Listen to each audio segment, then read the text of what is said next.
I'm Madelyn Blair, host of Unlocked.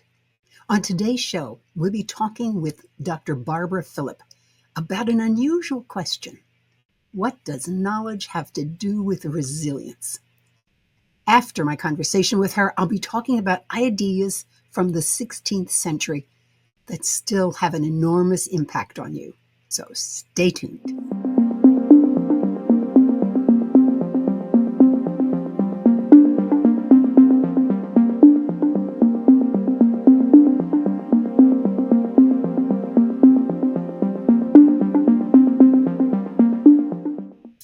I'm Madelyn Blair, and this is Unlocked, a show all about activating the resilient leader in you.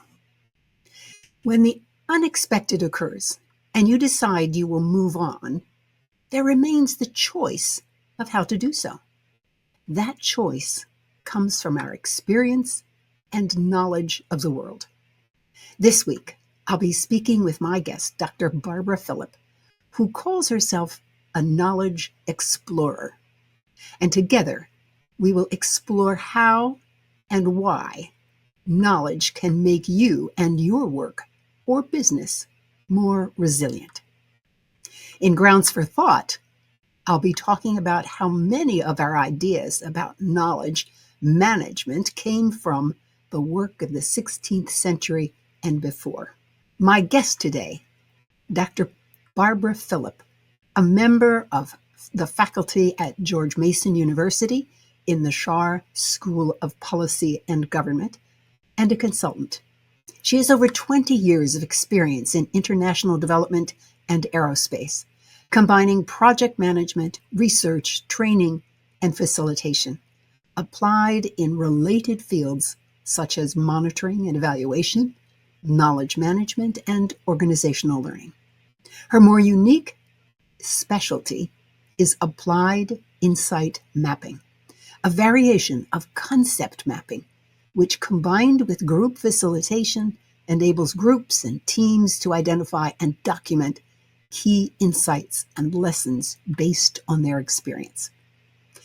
When you work in knowledge management, there is enormous value in bringing broad experience to the table. So Dr. Fillip brings that kind of breadth. Now, last but not least, she is a student of permaculture, applying permaculture principles to her own backyard. So believe it or not, I'm going to begin right there. But first, I have to bring Barbara onto the screen. Barbara, welcome to Unlocked. Great, thank you. It's great to be here. I look forward to this conversation. Oh, me too. Listen, I was so excited when I heard that you were into permaculture. You have to talk about what is permaculture and why you're into it. Oh, okay. So permaculture is a way of, it's kind of a set of principles around how to grow food in community for ourselves and our community in a way that is very respectful of the environment, of the resources around us. Mm-hmm. And so it has a set of principles, and I apply some of it to my backyard. And it's not just the backyard, it's also the way of living in your own house, respectful of the environment, limiting toxic chemicals in your cleaning products in the house, reducing waste, reusing everything that you can, both inside the house and outside in the yard. So my yard is a little unusual. I love it. You know, you will not believe this, but about, oh goodness, do I dare say 30 years ago, but it was 30 years ago, I read a book written by the Mennonites, and they talked about exactly that point of how can we live on the earth using fewer resources. And so I started then doing simple things, my daughter used to tease me.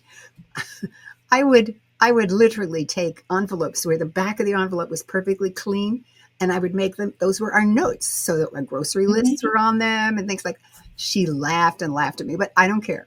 That was my small gesture toward permaculture. Well, let's get into the reason why you're here, because I'm excited to hear about this. You have a remarkable career in international development and aerospace. What a combination.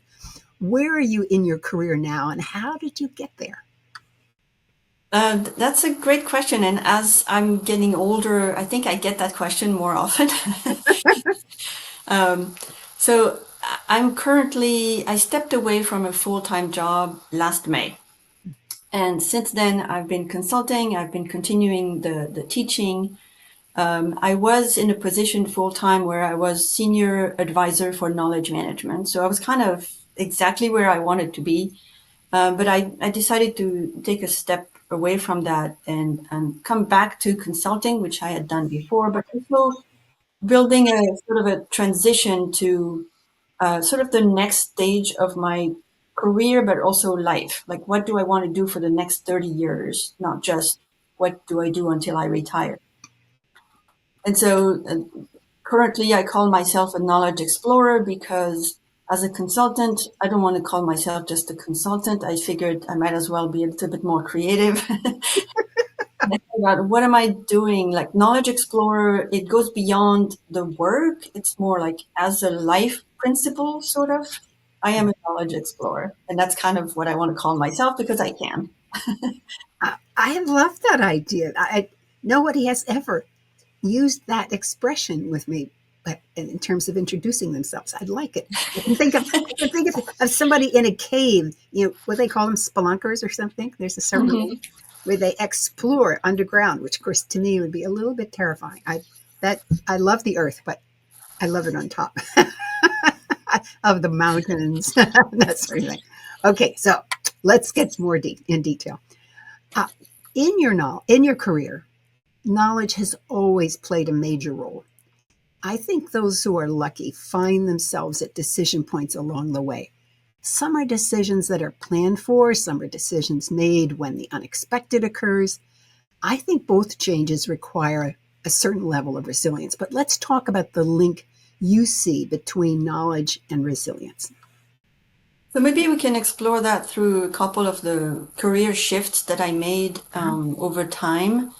So I started my career, well, let's even go before even career. I started as the stereotypical student, good student. Like I wanted to learn. I thought that success came from learning, accumulating knowledge. And for a very long time, maybe too long, I was a student, a good student. So I learned a lot all the way to the PhD, to be honest, without much work experience, meaning that I was a student, like the good student. Yeah. And then, I transitioned from academic studies and to the real world of work. And I started working in international development, mostly around monitoring and evaluation, which was really about, at the time, 1990s, was really about documenting how projects were doing compared to what they were expected to do. Sort of lots of work on metrics and Mhm. interviewing people and documenting things in that way. And over time, I got a little frustrated with the approach, which was a little narrow for me. And I was getting more interested in, well, okay, that project succeeded, that project failed. Why? Like, what are we learning from these? Whether it's a success or a failure, what are we learning? What are the lessons? And that took me a little bit more in the direction of knowledge management and lessons learned. And so that's where over time, I decided, well, maybe I need to switch completely and go more into a pure knowledge management work. And that's where I looked up other opportunities, found a job announcement for NASA, the Goddard Space Flight Center here in Maryland. And I was lucky enough to get the job and started working for the chief knowledge officer there directly 100% working on knowledge management for the next 10 years. So that transition was really, okay, I want to switch a little bit what I'm doing and work on pure knowledge management, which, worked out for a long time. In that context at NASA, I was a contractor, so not a civil servant. I was a contractor. I learned a lot about facilitation, about obviously I had to learn a lot about science and engineering related to NASA, but interestingly, I learned also not to go too deep into other people's specialties. Like knowledge management does not require you to become an expert in the topics that are being discussed. It's more, what's the knowledge I need to facilitate these conversations amongst the engineers, the scientists, and the project managers. I think that's really nice distinction. You're right. Your role as knowledge manager was not to know the knowledge, but to help those who do know it share it. Excellent. So in the one thing where I did have to, well, other than the learning curve, like this is NASA, I had no experience or understanding of what they did, pretty much. So that's a learning curve.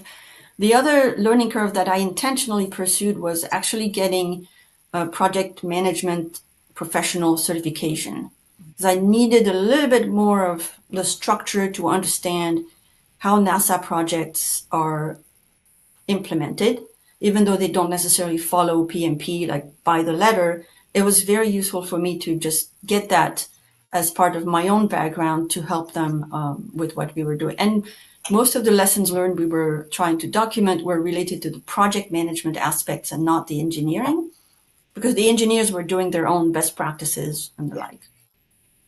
You, So you that's use the acronym PMP. What does that stand for? project management professional. Okay. And it's a pretty difficult certification. Once you have it for life, and you have to continue doing some credits. But yeah, that was very well worth it, very much worth it, and kind of aligned with I've got to learn something new. Every 5 years, I figure I have to learn something new completely and get deep into one topic or another, which is how I ended up getting deep into permaculture. I like that you actually have it on a schedule every 5 years. Now, what's the next one? It's kind of Right, but it acts kind of as an incentive that, especially your thought, your comment that what you like to do is really not just studying something new, but to get some depth to it. Now, it takes time to do that. yeah, and that's where so the one of the aspects that I thought the connection between knowledge and resilience, like in that transition from one industry to another, there's resilience in being able to adapt and learn new things pretty quickly. And I think what I now looking back at my early days of focused on learning and studying, I think what I did there, which I didn't appreciate pretty much at the time, was it's not so much the accumulation of knowledge that was useful. It was the ability to learn faster, or become very efficient and flexible with my own learning approach to things. And so from very early days of studying and then learning through different industries and jumping from one industry to another and learning in different modalities, I think part of what I see as very useful for resilience is this learning to learn set of skills that come with it, which I've probably from the early days of just studying forever. Yep. And over time, I think I went from being a full student to more of I really enjoy learning by doing now. Yeah. And so there's no way I was going to study permaculture and not actually do it in my backyard. Like, Yes. Yes. Yes. got to There's do it. some things you have to get as they say, your hands dirty. Yes, and there's actually lots of benefits from putting your hands in the dirt and digging. Yeah, actually, you're right. I grew up on a farm, so the Yeah. dirt to me is definitely very real and Yes. very valuable. Yeah. Yes. Yes. Yeah. Well, I like your comments also about your interpretation of the link between knowledge and resilience. I think as you were talking, I could hear the experiences that you had had, which helped you move. And we often think it's the experience, but it's also the knowledge that we did it before that makes us more resilient. Yes. Yeah. Okay. Well, often people, when they talk about knowledge management, they completely ignore that the primary form of knowledge management is what we do for ourselves. And you've been talking about that. how we acquire new knowledge, how we organize it, how we apply it, how we integrate it, how we share it, how we build on it. I call it personal knowledge management. Sometimes, like, say, PKM. When I researched this, I learned that people create all manner of ways for themselves to bring fresh knowledge into their worlds. How do you define personal knowledge management, and how does it relate to being a knowledge explorer? Mm. So I've been interested in personal knowledge management forever. It's very much connected to my emphasis on learning, continuous learning, and learning in different ways. Mhm. In my career, in the work, I sort of avoided it because knowledge management is really seen as something that needs to be done at the organizational level, sometimes at the team level or at the project level. But people in organizations don't think of it as, well, every individual needs to be a manager of their own knowledge. And I think that's a gap that organizations should actually pay much more attention as a starting point to what individuals are doing with their knowledge. So I've always been interested, and yet I ignored it on a professional level because it didn't fit what people were expecting in terms of knowledge management. I've always had a strong habit of taking notes. So I still have notebooks, like hand notebooks, and I have like, I don't know where it is, but I have this very, very fancy, very old fountain pen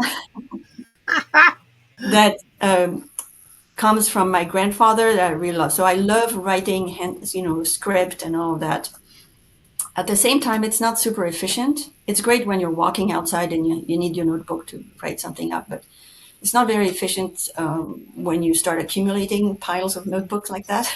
So I did go to a tool that's called TiddlyWiki, which is a virtual wiki, but just for one person. It's wikis normally are for groups, people collaborating on something, but this is for individual work.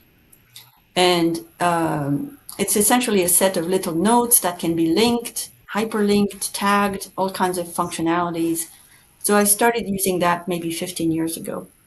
And I have uh, maybe a dozen of those wikis separately that have different themes. So I have one for permaculture, I have one for teaching, I have one for, for different aspects of life.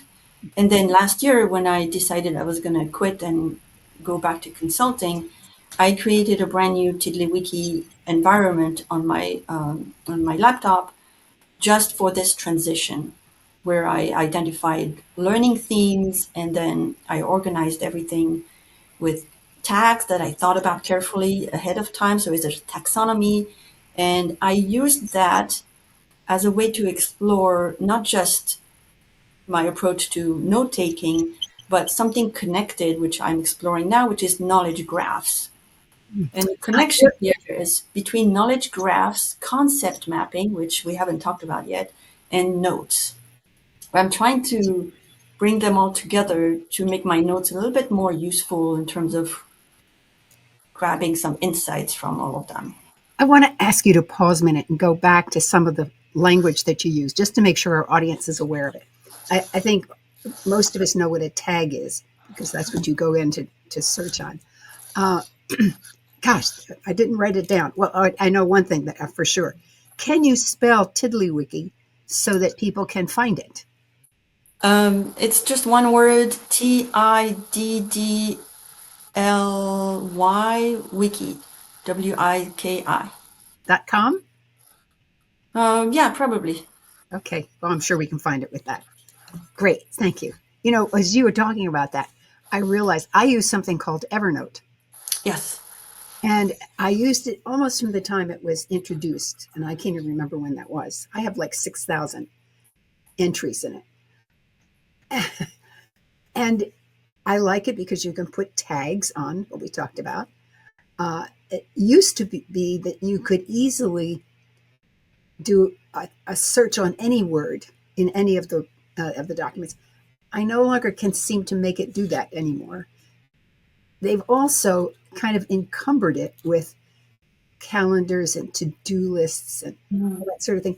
And it's like, I didn't want you for that. I wanted you just to be able to take care of, my notes. So it's great. Now I have another option, and I'm excited about that, because what I hear you say is that you just do a new one for a major topic area. Mhm. Ah, great. Okay, I interrupted you. So Well, I was going into the weeds of something, so maybe I should. What I want to do is back away a little bit and go back to the idea of concept mapping. okay, I started doing a lot of concept mapping at NASA, but I had done some before. In fact, I know I had done some before because I have records, like my notes. My notes that I go back to sometimes tell me that I actually went to the interview with a map, with a concept map. And the concept map was essentially detailing, here's my experience in these different areas, and this is how I'm qualified for this job. And it was a set of nodes and interconnections and connecting lines and all of that. So it was a concept map essentially. And I keep thinking that one of the reasons I got the job at NASA was because the person I was going to be working with was a very big advocate of concept mapping and used concept mapping all the time. So I ended up getting the job, maybe for that reason, maybe not. But I ended up doing a lot of concept mapping over the 10 years that I was at NASA. And every pause and learn, we call them pause and learn, but they were after action reviews essentially, or pause and reflect, whatever we mhm. want to call them.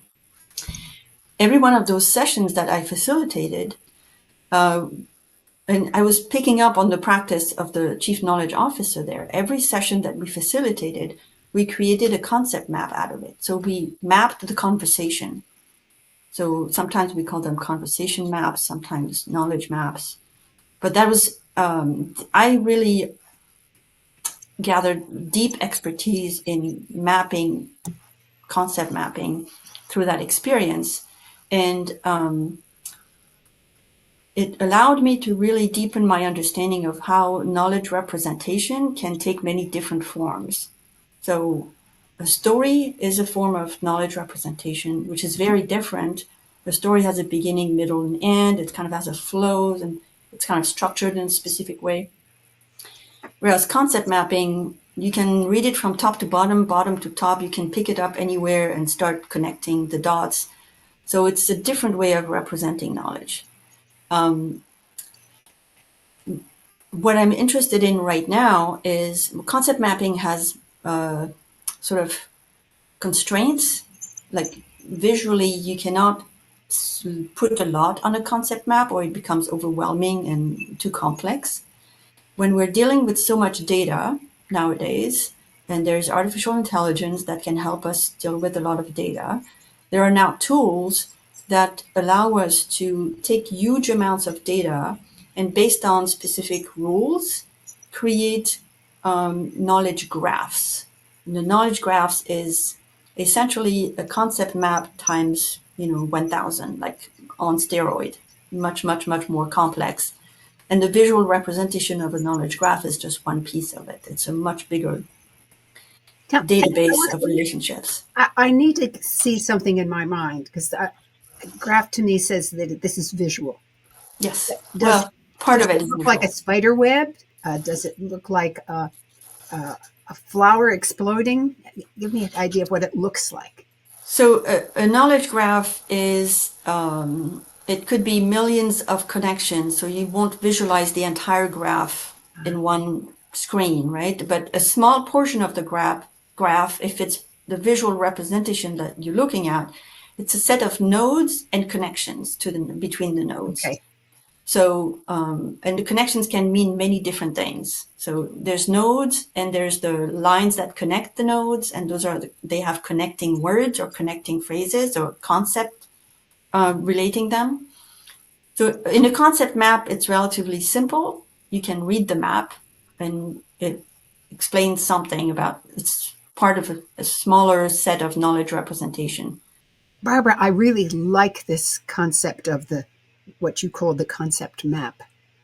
And you've been talking about nodes. I wonder if you could just give us a very simple example of of what a node looks like and why another node would be connected to it.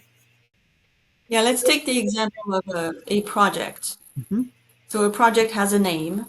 So the project name could be the node, the main node. And then attached to that, you would have nodes for each person working in that project. So the names of the people working on the project, each of them would be a node. And the connection between each of these individuals on the project and the project name would be something that would say, for example, works in. So Jane works in project A. Ah, Peter works in project A. And obviously, this is a very small part of the concept map or the graph. Explode that to an entire organization, and you may have 100 projects, 6,000 employees, and that's a much more complex set of concept maps, which need to be turned into knowledge graphs because that's the scale of it requires more rigorous connections and ways of defining the concept, the nodes and the relationships. thank you for that explanation. It's really helping me understand, even in the simplest example that you gave, that why it explodes and why it would be useful. Because I could see, as a manager, I might want to know every project that a particular person was connected to, and why was that person connected to them? Is it because of their expertise? Is it because of their relationships? That would be really valuable information. I can see that. Thank you for that.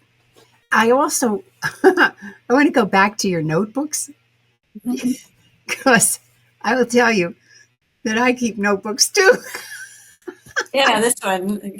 Yeah, yeah, it looks like the same kind. In my case, I don't do it for the shows. I don't do it, but for every telephone call, every meeting that I have, my notes are in here in handwriting.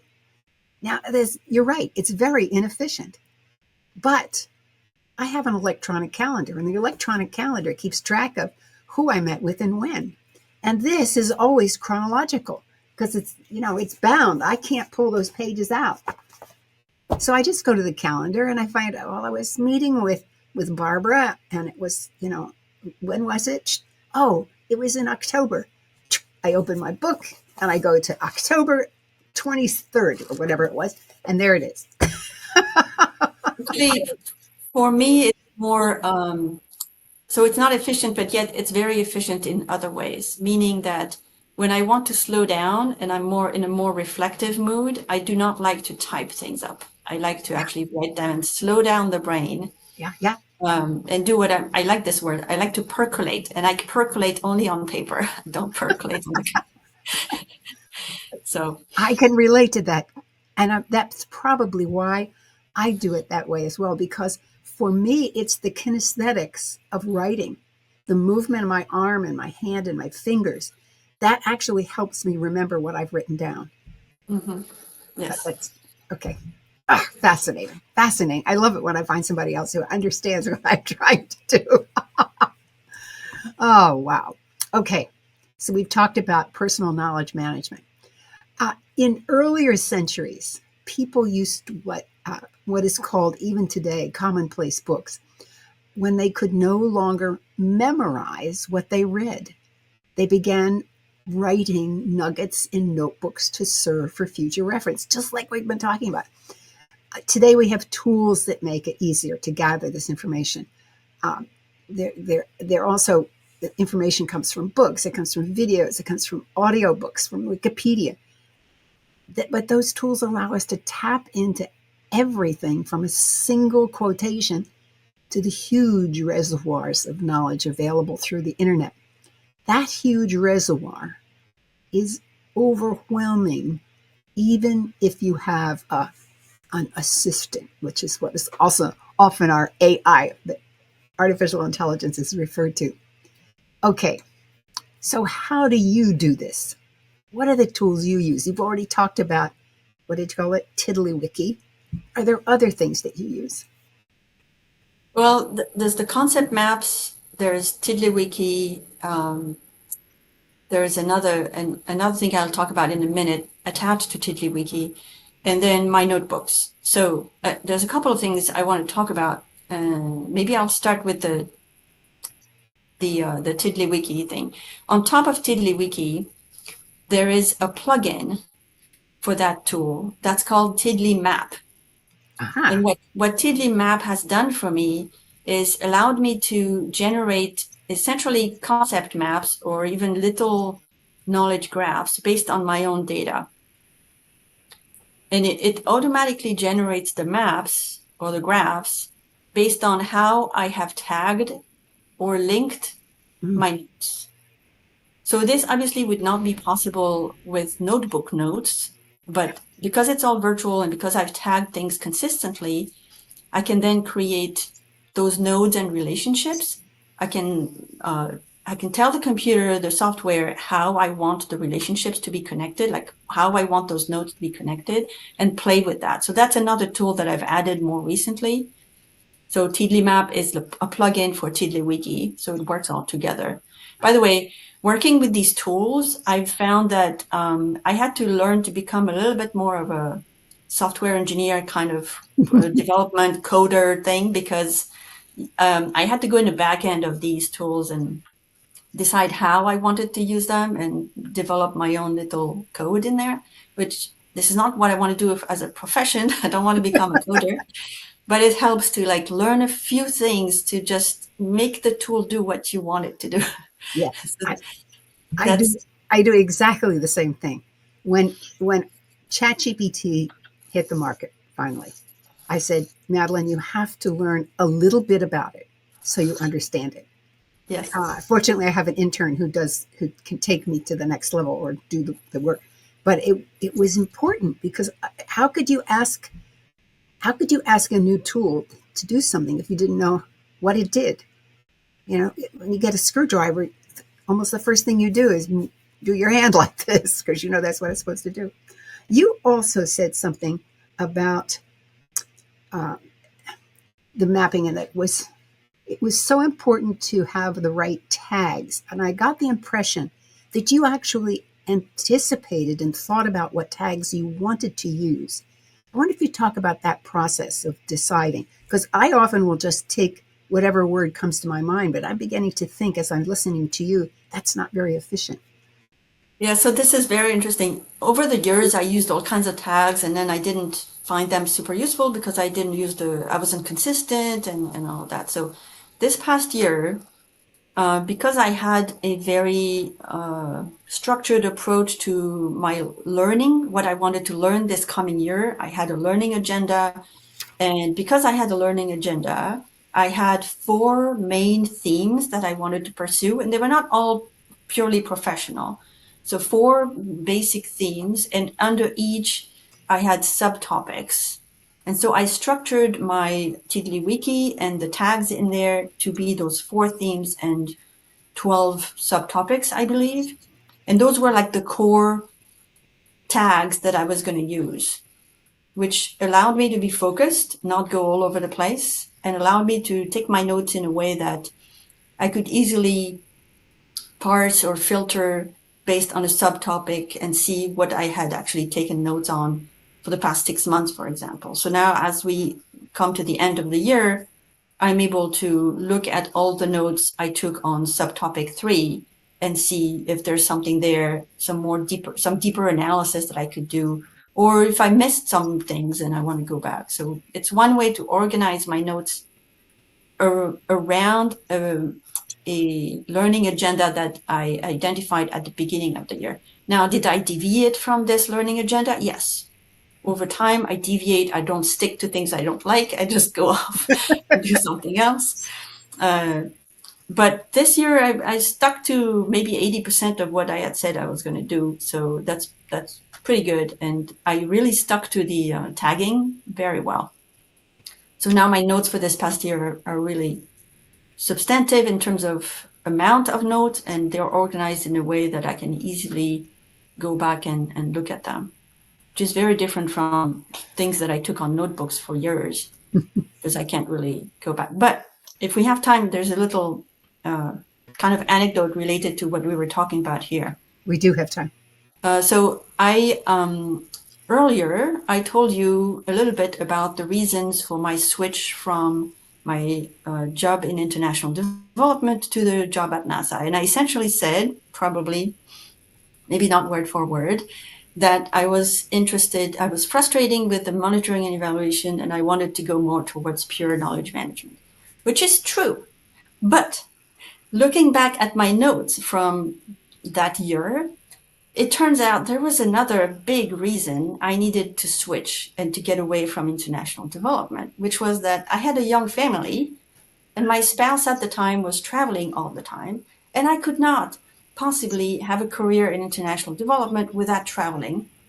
I was going to be stuck in the headquarters. And so there was a very big personal family reason for not, for looking something else and then looking at knowledge management. And the reason I'm pointing to this is I think that part of resilience, at least for me, has to do with the stories I tell myself about decisions I've made in the past. And so there's like this internal storytelling. And anytime somebody asks me a question about why did I do this? How did I switch from one career to another? I have very selective memory. My notes are actually pretty good. But I have selective memory when I start telling stories about why I did so this or that. And my notes tell a different story in terms of the complexity of decision making.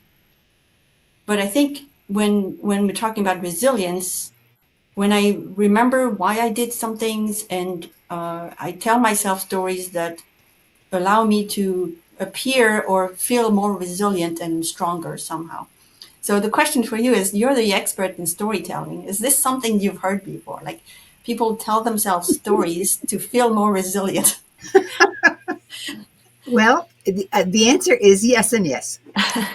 The, the fascinating thing is that you, because of your notes and the existence of them, you are able to see the differences between your, what you called your selective memory, and your original notations. That is quite typical of human beings. Mm-hmm. We do selectively remember things. In fact, I ask people when they tell stories to tell them several times over. And every time they tell it, it's different. And it's different because something new comes up in their mind, or they suddenly have a new insight.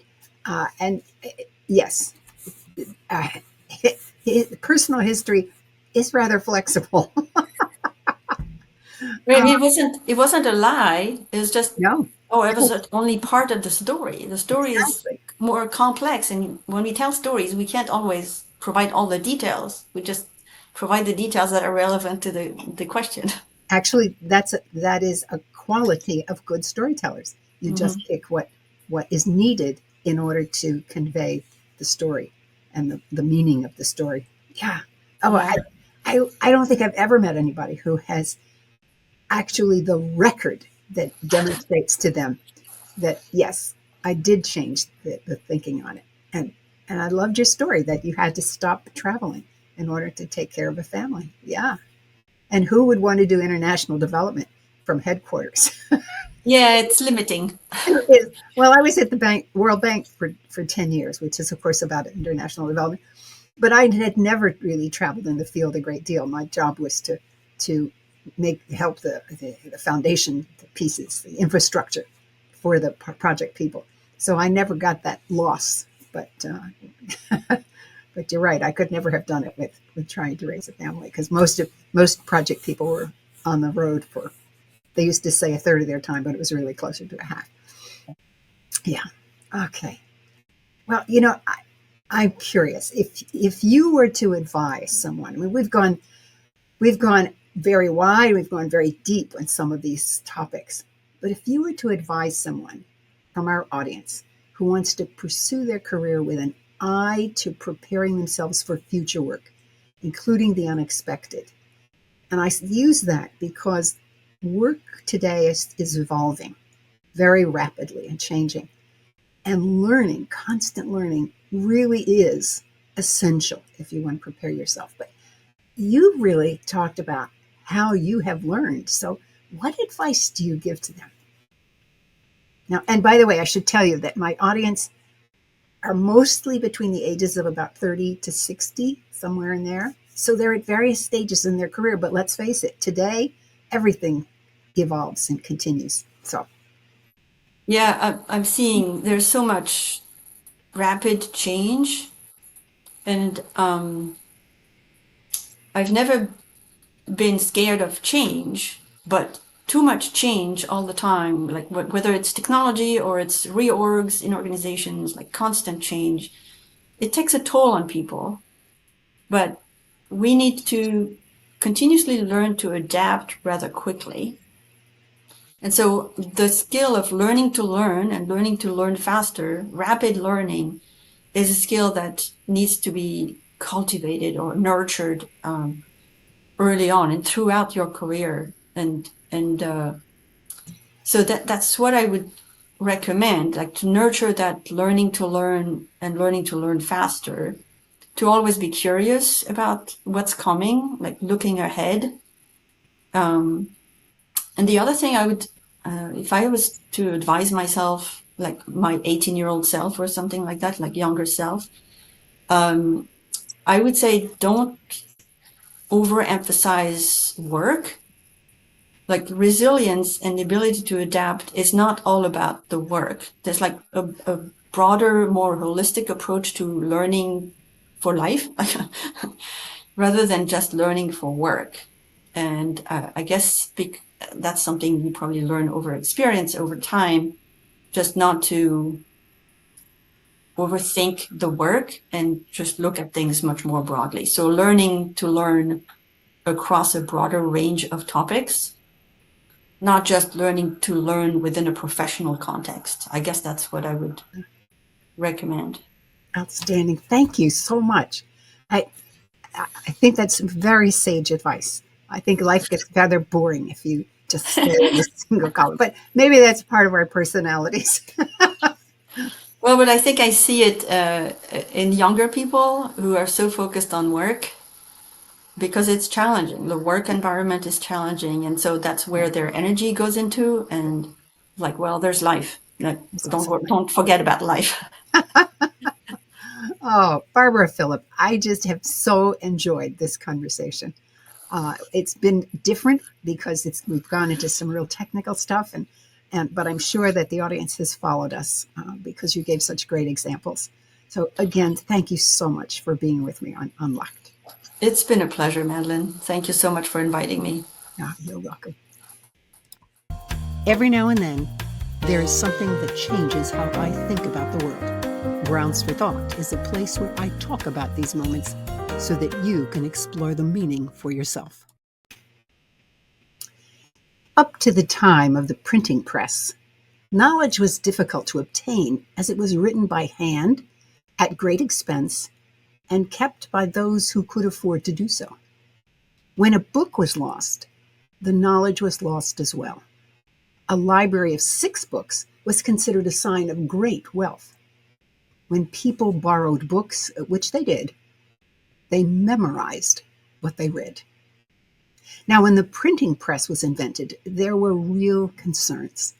People were concerned that if an error entered into the text, that same error would be repeated again and again with each printing.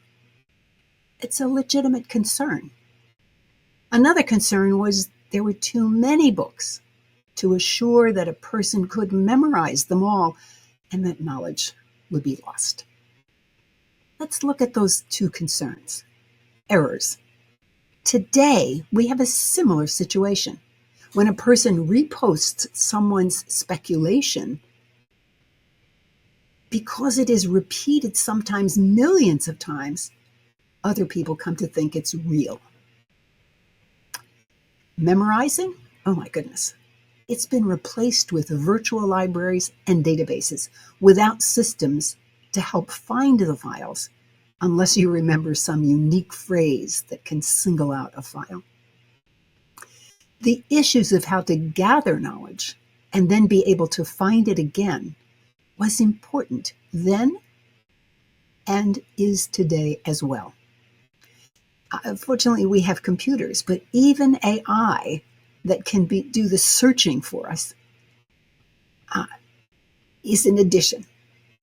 But in the 16th century, until even the 20th, there were no computers. But in 1705, John Locke wrote an essay. When it was translated, it was called A New Method of Making Commonplace Books, and was translated from the French into the English. The subtitle was, So that when we extract information or extract anything out of an author which is like to be of future use, we may be able to find it without any trouble. I love that subtitle. I have worked in managing knowledge almost my entire career, and I was excited to see how someone with only paper and pen could create systems for helping this issue. Here are some of Locke's recommendations. Write out only what is most worthy of observation, and to mark the place of the author from whence you extract it, for otherwise it will cause the loss of too much time. We tend to call them links today. Number 2, always recognize the author, the source of the quotation.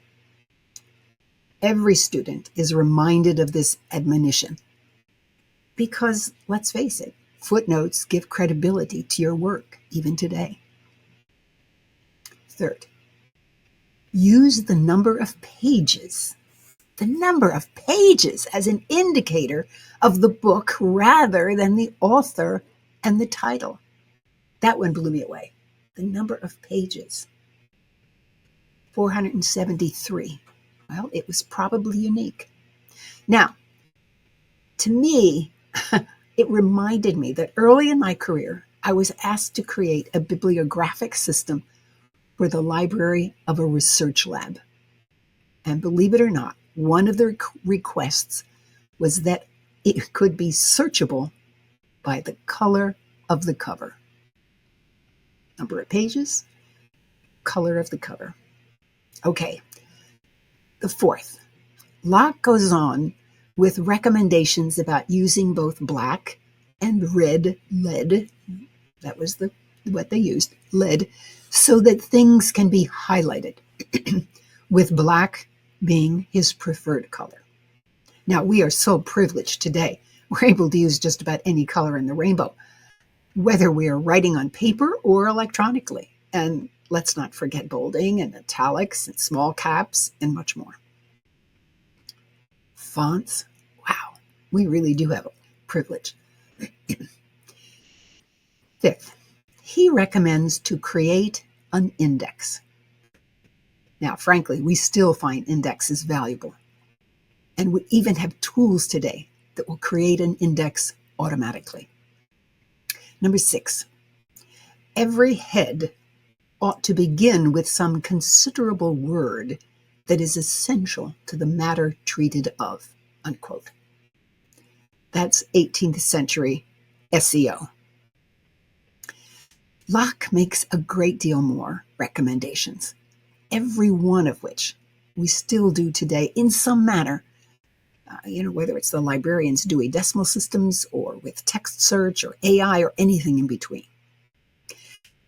Number 7, but the point that has struck me more than anything was to read his admonition to read a book 3 times before beginning to take notes.